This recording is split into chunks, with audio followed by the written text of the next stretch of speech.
యోగి అచలానంద స్వామి ఆశ్రమం తోటపల్లి గోవిందమాంబ ప్రసాదశాల. ఇక్కడ ప్రతిరోజు వేలాది మందికి భోజనం అందజేస్తారు. ఇక్కడంతా మా కార్యకర్తలు స్వచ్ఛందంగా వచ్చి రోజు వడ్డించి 10 మందికి వెళ్తుంటారు మహిళామణులందరూ. అలాగే ఇక్కడ సేవకు వస్తుంటారు వీళ్ళంతా కూడా. దాదాపు 800 మంది ఉన్నారు ఈ కార్యకర్తలు. ఇలా కూరగాయలు జరగటము,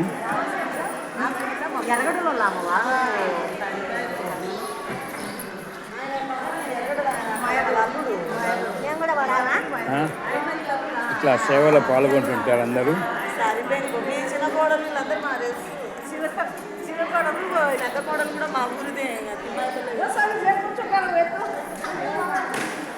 ఇవన్నీ కర్ణాటక నుంచి ఒక మహాభక్తుడు ఫ్రీగా పంపుతాడండి ప్రతిసారి. ఇలా దాదాపు 800 మంది కార్యకర్తలు ఉన్నారు. రోజు 10 మందో 15 మందో వచ్చి ఇక్కడ సేవ చేస్తూ ఉంటారు.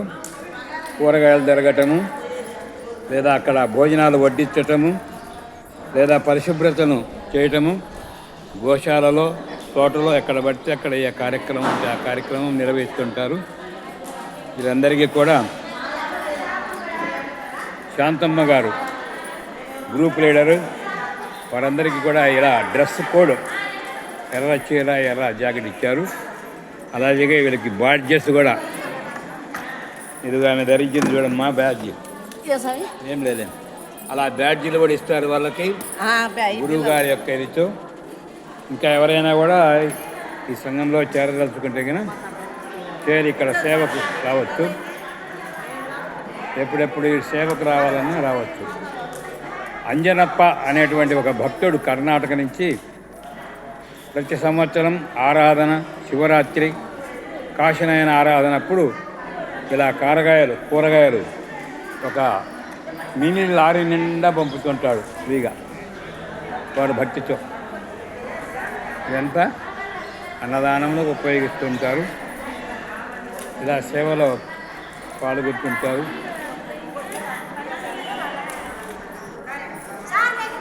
ఇదంతా చాలా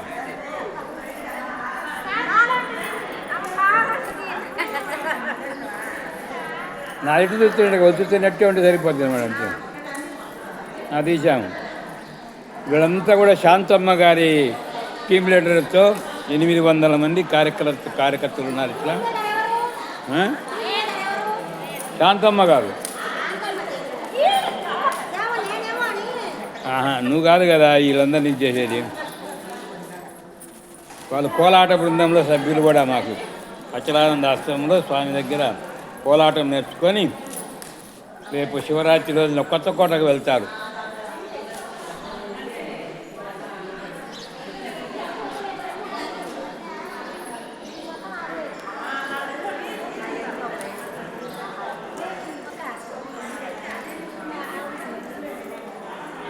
మన సొంత ఇంటిలో చేసినంత ప్రేమగా ఈ కార్యకర్తలు ఇక్కడ పనిచేస్తూ ఉంటారు.